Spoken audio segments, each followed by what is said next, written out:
Ang video ito tungkol sa tinatawag natin of end of time, no? Katatakot ng mga katapusan. Ayan ang ating narinig ngayon. Dahil po, sa next Sunday po ay tayo ay magdiriwang sa dakilang kapistahan ng paghahari ng Panginoong Jesucristo sa sanglibutan. So ito na yung mga readings hanggang sa next week po. It's about end of time, no? Kumbaga, tinatawag natin na yan, katapusan ng mundo dahil sa mga pangyayari.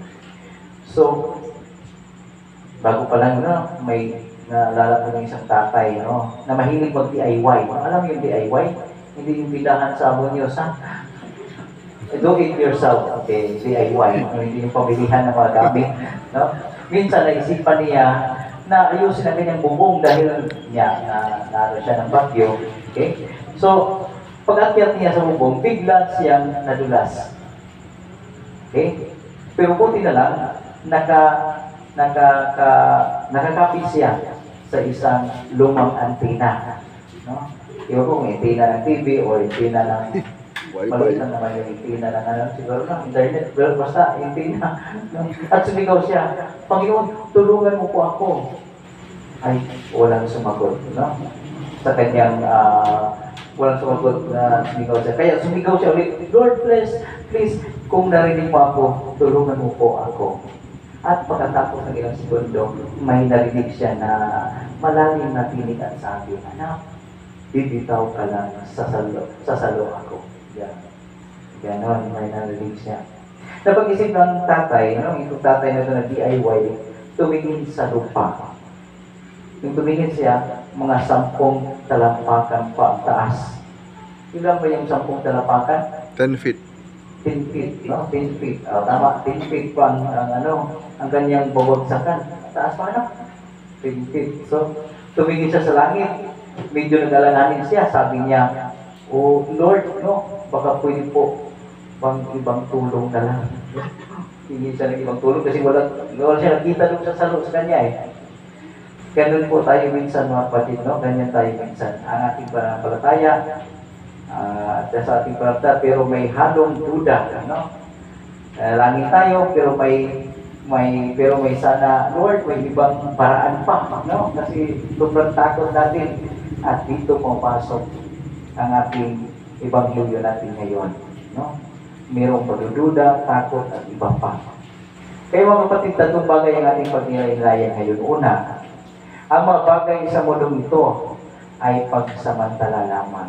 It's a reality that all of these things are just passing on this earth, even our own life. No? Tayong lahat, no? Lahat dito, ang mga bagay sa mundo ay pagsamantala lamang. Sabi ng ating ebanghelyo, kumanga ang mga tao sa ganda ng templo, ang laki ng templo, ang mga bato na nakapatong-patong nito, ang mga dekorasyon at iba pa.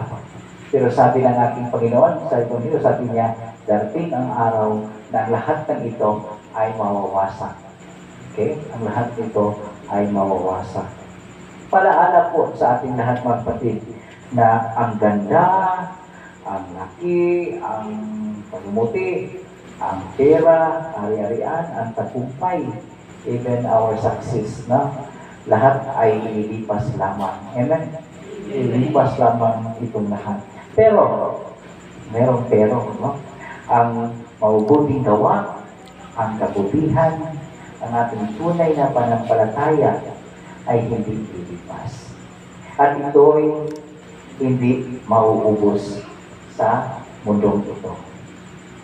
Sabi pa nga ng iba, no? Hindi masamang kumaka sa mga bagay-bagay, pero masama kung doon tayo kumakapit at doon natin inalalaan ang ating lakas ng ating mga puso, kung ano pa, doon lang tayo ilalaan sa mga bagay na iyon. Hindi tayo titibay sa ating pagkatao. Kasi ang tunay na matibay ay ang Diyos lamang. Amen? Ang Diyos lamang. Kaya po lahat ng ito ay pansamantala lamang dito sa mundo. Pangalawa po, kapag may kaguluhan, okay? Kapag may guluhan, Huwag magpatalo sa takot. Okay? Sabi ni Jesus, may digmaan, may kaguluhan, mga pagsubok. Parang balita natin ngayon, no, sa ating bansa, no, may crisis, may problema, may sakuna, may dilubyo, kaguluhan, fake news, intriga, away, inggit, lahat ngayon, patayan, no? Pero sabi ng ating Panginoong Jesus, huwag kayong mabalisa. Kasi ang takot ay hindi galing sa Diyos. Amen? Hindi galing sa Kanya, galing sa masama. Ang takot ay nakakapagpahina ng ating loob. Nakakapagpahina, no? Ang takot ay nakakabulag. Okay? Pero ang pagtitiwala, ang ating pagtitiwala sa Diyos, ang ating trust on God, ito ay nagbubukas ng ating mga mata para makita ang kilos ng Diyos kahit sa gitna ng kaguluhang ito. Okay?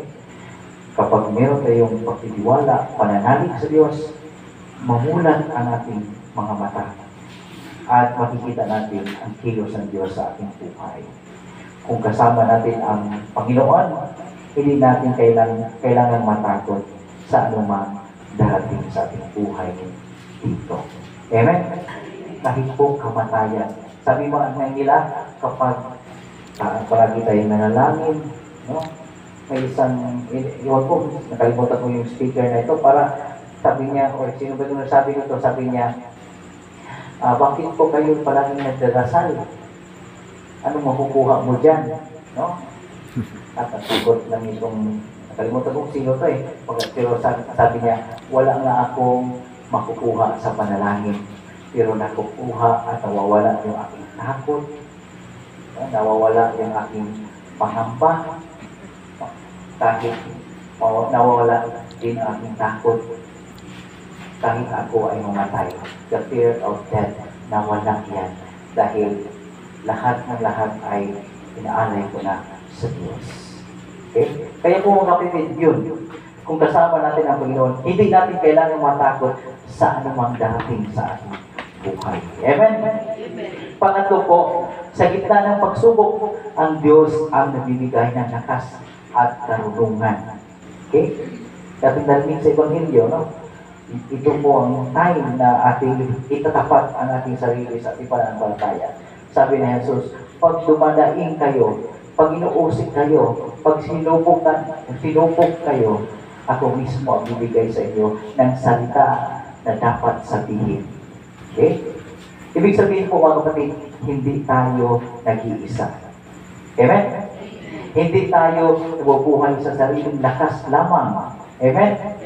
Hindi tayo lumalaban lamang ating sariling talino. Amen? Ang Diyos mismo ang nagbibigay sa atin ng tapang, talino, lakas, at katatagan. Kapag sinusubukan tayo ng buhay, sa ating buhay, may sagot ang Diyos. At ang pinakamasarap na pangako niya, sabi niya, by your perseverance, no? By your perseverance, you will save your soul. Okay? Ano ba yung Tagalog sa perseverance? Perseverance. Pagtitiis. Kapag magtitiis ka, tapos nagpatuloy ka sa iyong pagtitiis, persevere mo yan, iyon. Okay, ha? Parang matatag. Naging matatag ka, no? Perseverance, you will save your soul. Katiyagaan. Okay, yun yung perseverance. Katapatan. Pagmamahal na hindi sumusuko. And that is perseverance. No? We are persevering enough.